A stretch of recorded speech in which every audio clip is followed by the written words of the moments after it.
10ই March রাতে 2015 সালে আনুমানিক 9:30 10টার দিকে হবে। আইন শৃঙ্খলা রক্ষাকারী বাহিনীর পরিচয়ে তারা সাদা পোশাকে ছিল, অস্ত্রধারী ছিল। উত্তরাতে একটা বাসায়, আমি আমার এক বন্ধুর বাসায় ছিলাম, ওখান থেকে তারা আমাকে চোখে কাপড় বেঁধে হ্যান্ডকাপ দিয়ে নিয়ে যায়। তারপরে তারা আমাকে একটা গোপন জায়গায় নিয়ে যায়। সেই জায়গাটা এটা কবরের মতো একটা কামরা আর কি। আমার মনে হয়েছিল এটা কোনো বাড়ির নিচতলা হবে। আন্ডারগ্রাউন্ড না, ঠিক নিচতলাই মনে হবে। আমার মনে হলো এটা 5 ফিট বাই 10 ফিট হবে জায়গাটা।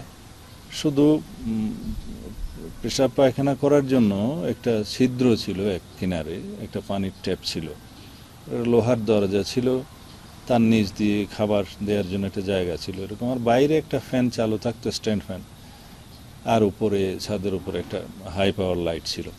এইটুকু। এইখানে প্রায় 61 দিন তারা আমাকে রাখে, একদিনের জন্য বের করে নেয়। আর অন্যান্য বিষয়ে আমি এই মুহূর্তে বলতে চাই না, কারণ যারাই করেছে তারা রাজনৈতিক কর্তৃপক্ষের, সরকারের সর্বোচ্চ কর্তৃপক্ষের ইশারাতেই করেছে।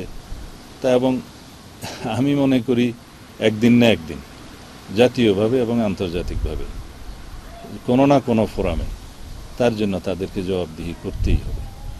যেদিন আমাকে নিয়ে আসে সেদিন দুপুরের দিকেই হবে অনুমান।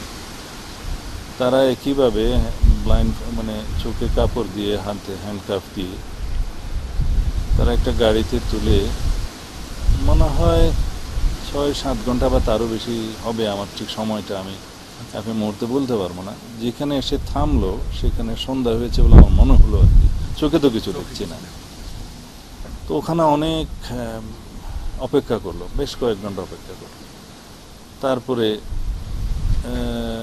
ওরা মনে হয় রাতের অন্ধকারের জন্য অপেক্ষা করছিল। তারপর কিছু দূর পায়ে হাঁটিয়ে, এরপর আবার কিছু দূর গাড়িতে করে একটা জায়গায় এনে তুললো। আমার কাছে এখন মনে হচ্ছে সেটা বর্ডারের জায়গা হবে, বর্ডারের জায়গা হবে। আমি তো কোন বর্ডার, কি বর্ডার কিছুই তো বলতে পারবো না, এখনো বলতে পারছি না। এবং ওখানেও কিছুক্ষণ অপেক্ষা করালো। ওখান থেকে তারপরে আর একটা গাড়িতে করে সরাসরি আমাকে এখানে শিলংয়ে একটা মাঠের কাছে ফেললো। পরে আমি এটা জানতে পারলাম এটার নাম নাকি গলফ লিঙ্ক বলে এটা। তারপরে আমি এখানকার, এটা প্রত্যুষে হবে, তখনও সূর্য ওঠেনি। তো কিছু প্রাতঃভ্রমণকারী লোকজন ওখানে যাচ্ছিল, তাদেরকে আমি বললাম যে আমার একটু এখানে পুলিশকে যদি খবর দেওয়া যায়। আমি আমার পরিচয় দিলাম। তারপরে তারা পুলিশে কল করলো, পুলিশ এসে আমাকে নিয়ে গিয়ে তাদের কাস্টডিতে নিয়ে যায়। এরপরের ঘটনাগুলো তো সবই জানেন। সেই 61 দিন আপনাকে জিজ্ঞাসাবাদ করা হয়েছে কিনা, কোনো বিষয়ে জিজ্ঞাসাবাদ করা হয়েছে কিনা, খাবার দাবার ঠিক মতো দিয়েছে কিনা তারা, আপনার যে হেলথ কনসার্ন ছিল কিনা তারা? হ্যাঁ, এটা আমি বলি আপনাদের, আমাকে ওরা সবসময় আমার মেডিসিন সাপ্লাই দিয়েছে, খাবার পানি দিয়েছে ভালো, এবং খানা পিনায় 3 বেলায় তারা আমাকে দিয়েছে, যতটুকু তাদের পক্ষে হয়তো সম্ভব ছিল দিয়েছে। তা আমি এর বেশি বলতে চাই না। এখানে যে 7টা বছর আপনি কাটালেন, 8 বছর, এখন 9 বছর চলছে। 9 বছর চলছে। তো সেক্ষেত্রে এই বছরগুলোতে আপনার আসলে কেমন কাটলো এইখানে? নির্বাসিত জীবন যেমন কাটে সেরকমই কেটেছে।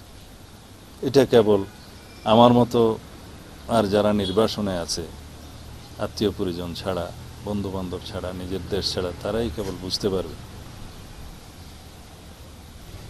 সময় কাটানোর জন্য শিক্ষিত মানুষের জন্য কোনো অসুবিধা হয় না, বই পুস্তক পড়ে আর অন্য কাজ কাম করে মোটামুটি সময়টা ইবাদত বন্দেগী করে কেটে যায়। জীবনের একটা বড় সময়, মূল্যবান সময়, যেটা জনগণের জন্য দেওয়ার কথা, দেশের জন্য দেওয়ার কথা, সেই সময়টা আমি ব্যবহার করতে পারিনি। এটা আমার জন্য খুব পীড়াদায়ক, কষ্টদায়ক, নিরানন্দ, বেদনাময়। আর কি বলতে পারি।